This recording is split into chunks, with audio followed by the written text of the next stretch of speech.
திமுகவும் தாவேகாவும் மறைமுக கூட்டம். அனைவருக்கும் வணக்கம். அண்மையில் தாவேகா பொதுக்குழு கூடியது. அதன் முன்னணி தலைவர்கள் பலர் அதில் பேசினர். பின்னர் பல தீர்மானங்களையும் நிறைவேற்றினர். அதன் பிறகு விஜய் பேசினார். பொதுக்குழுவில் திமுகவின் எதிர்ப்பு என்பது மேலோட்டமாக இருந்ததே தவிர ஆழமான தத்துவார்த்த ரீதியான பேச்சாக அமையவில்லை. வழக்கமாக மேடைகளில் பேசுவதை போன்ற பேச்சாகவே அப்பேச்சு அமைந்திருந்தது. பாஜகவோடு கூட்டணி வைப்பார் என்று எதிர்பார்த்த நிலையில் இப்போது தனித்து போட்டியிடப் போவதாகவே தெரிகிறது. மேலும் விஜய் தலைமையில் சில கட்சிகளை சேர்த்து கொண்டு களம் காண உள்ளதாகவும் கூறப்படுகிறது. விஜய் ஒருவேளை தனித்து போட்டியிட்டால் அது திமுகவுக்கு மறைமுகமாகவே உதவி செய்வதாக அமையும் என்று அரசியல் நோக்கர்கள் கருதுகிறார்கள். ஒருவேளை திமுகவே எதிர்ப்பு வாக்குகளை பிரிப்பதற்காக விஜயை களம் இறக்கியுள்ளதோ என்றும் சிலர் நினைக்கிறார்கள். காரணம், அதிமுக பாஜக கூட்டணியில் விஜய் சேர்ந்தால் அது திமுகவுக்கு மிகப்பெரிய சவாலாக அமையும். கிட்டத்தட்ட அதிமுக கூட்டணியே வெற்றி பெறும். உண்மையில் விஜய் திமுகவை எதிர்ப்பதாக இருந்தால் கூட்டணி வைத்துதானே தேர்தலில் போட்டியிட வேண்டும், இவர் தனித்து நிற்க வேண்டும் என்று திமுக எதிர்ப்பாளர்கள் கேள்விகளை எழுப்புகிறார்கள். ஏற்கனவே திமுக, அதிமுக, நாதக என மும்முனை போட்டிகள் நடைபெற இருக்கும் நிலையில் விஜயும் தனித்து போட்டியிட்டால் 4 முனை போட்டியாக களம் மாறும். அப்படி மாறும்போது திமுகவுக்கான எதிர்ப்பு வாக்குகளும் அரசு மீதான அதிருப்தி வாக்குகளும் 3 அணிக்கும் பிரிந்து சென்றுவிடும். அப்படி வாக்குகள் சிதறினால் திமுக எளிதாக வெற்றி பெற்றுவிடும். ஏற்கனவே திமுக 9 கட்சி கூட்டணியோடு மிக பலமாக இருக்கின்றது. திமுக கூட்டணி உடையாத வரையில் திமுக அணிக்கு கிடைக்கும் வாக்குகள் எந்த வகையிலும் பாதிக்காது.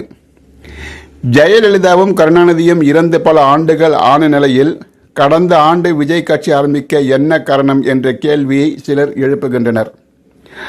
அரசியலுக்கு வர வேண்டும் என்ற எண்ணம் விஜய்க்கு உண்மையில் இருந்திருந்தால் ஜெயலலிதாவும் கருணாநிதியும் மறைந்தவுடனேயே அரசியலுக்கு வந்திருக்கலாமே, அல்லது அவர்கள் உயிரோடு இருக்கும்போதே அரசியலுக்கு வந்திருக்கலாமே. சரியாக தேர்தல் வருகிற நேரத்தில் அரசியலுக்கு வர வேண்டிய அவசியம் என்ன என்ற கேள்வியும் எழுகிறது. ஒருவர் அரசியலுக்கு எப்போது வேண்டுமானாலும் வரலாம் என்று இருந்தாலும் திமுகவை ஒப்புக்கு எதிர்த்துவிட்டு மறைமுகமாக திமுகவுக்கு உதவி செய்வது போன்ற நிலைப்பாட்டை விஜய் எடுப்பதால் தான் இந்த கேள்வி எழுகிறது என்று நடுநிலை பத்திரிகையாளர்கள் நியாயமான கேள்விகளாக எழுப்புகிறார்கள்.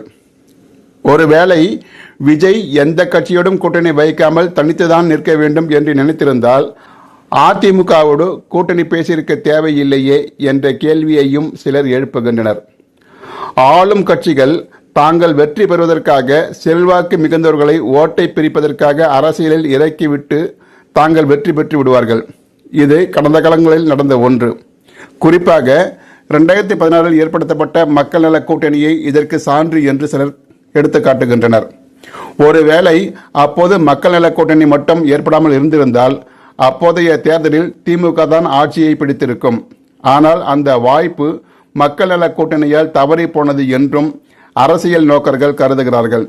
அப்போதைய வைகோவை போல் இப்போது விஜய் மாறுகிறாரோ என்றும் சிலர் சந்தேகம் கொள்கின்றனர்.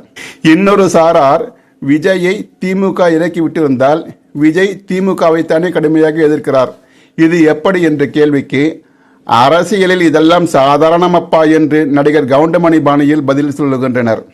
நீ அடிப்பது போல் அடி, நான் அழுவது போல் அழுகிறேன் என்ற கதை போல்தான் இவையெல்லாம் என்கின்றனர். விஜய் எந்த கட்சியோடும் கூட்டணி வைக்காமல் தனித்து போட்டியிட்டால் கணிசமான வாக்குகள் வேண்டுமானால் கிடைக்குமே தவிர 2006 விஜயகாந்த் வென்றதை போன்று விஜய் போட்டியிடும் தொகுதியில் மட்டும்தான் வெல்ல முடியும் என்றும் மற்ற தொகுதிகளில் வெல்வது கடினம் என்றும் சிலர் கருதுகின்றார்கள். காரணம், விஜய் கட்சிக்கான அடிப்படை கட்டமைப்பு இன்னும் வலுவாக்கப்படவில்லை என்றும் அவர் 2031 மனதில் வைத்து அரசியல் செய்ய வேண்டும், 2031 வேண்டுமானால் அவர் ஆட்சிக்கு வருவதற்கு வாய்ப்பு உண்டு என்றும் சொல்லுகிறார்கள். தேர்தல் நெருங்க நெருங்க இங்கு பல வகையான வேடிக்கைகள் நிகழும். அதனை பார்ப்பதற்கு மக்களும் ஆவலோடு இருக்கிறார்கள். பல்வேறு வேடிக்கைகளை காட்டி கட்சிகள் வெற்றிக்கான கணக்கை போடும். அது சில நேரம் தவறும், சில நேரம் வெற்றி பெறும். இதெல்லாம் ஒருபுறம் இருக்க, பாஜக போடும் கணக்கு வேறு மாதிரியாக இருக்கிறது. விஜய் ஒருவேளை அதிமுகவோடு கூட்டணி வைக்க சம்மதிக்க மறுத்து பாஜகவை காரணம் காட்டினால், இப்போதைக்கு அதிமுக கூட்டணியிலிருந்து பாஜக விலகி 2029 நாடாளுமன்ற தேர்தல் வரும்போது கூட்டணியில் இணைந்து எப்படியும் 4-5 தொகுதிகளையாவது தமிழ்நாட்டில் வென்றே ஆக வேண்டும் என்ற கட்டாயத்தில் இருப்பதால் இப்போதைக்கு சற்று விட்டு பிடிக்கும் என்றும் கூறப்படுகிறது. மோடி 3வது முறை ஆட்சிக்கு வந்தாலும் தமிழ்நாட்டிலிருந்து எம்பிக்கள் தேர்வாகாமல் இருப்பது பாஜகவுக்கு ஒரு குறையாக இருப்பதாகவும், தமிழ்நாட்டிலும் கேரளாவிலும் பெருமளவு எம்பிக்களை பெற்றுவிட்டால் தங்களது ஒரே நாடு கனவு எளிதில் வெற்றி பெற்றுவிடும் என்று கருதுவதாக கூறப்படுகிறது. அதனால் தமிழ்நாட்டில் பாஜக 2029 தேர்தலில் வெற்றி பெற வேண்டிய கட்டாய நிலைக்கு தள்ளப்பட்டுள்ளதாக கூறப்படுகிறது. இன்னொரு சாரார், விஜய் தனித்து போட்டியிட்டால் எப்படி பிறர் தூண்டுதலின் பேரில் அரசியலுக்கு வந்ததாக கூற முடியும்? அப்படி பார்த்தால் நாம் தமிழர் கட்சி தனித்துதானே போட்டியிட்டு வருகிறது. அப்படியானால் அது ஓட்டு பிரிப்பதற்காக இப்படி செய்கிறதா என்ற கேள்வியை எழுப்புகின்றனர். இதற்கு பதிலாக நாம் தமிழர் கட்சியை சேர்ந்தவர்கள் சித்தாந்த ரீதியாக தேசிய கட்சிகளோடும் திராவிட கட்சிகளோடும் கூட்டணி இல்லை என்று சீமான் தெளிவாக அறிவித்து விட்டார். இந்த 2 சித்தாந்தங்களை தாண்டி இங்கு வேறு எந்த கட்சி உள்ளது? எனவேதான் சீமான் தனித்தே களம் காண்கின்றார். அதுபோன்றே தெளிவான கோட்பாட்டை விஜய் ஏன் இதுவரை எடுத்து வைக்கவில்லை? சீமானை போல் ஆழமான கருத்தியலை பேசாமல் மேலோட்டமான மேடை பேச்சுக்களை விஜய் ஏன் பேசி வருகிறார் என்று எதிர்கேள்வியை எடுத்து வைக்கின்றனர்.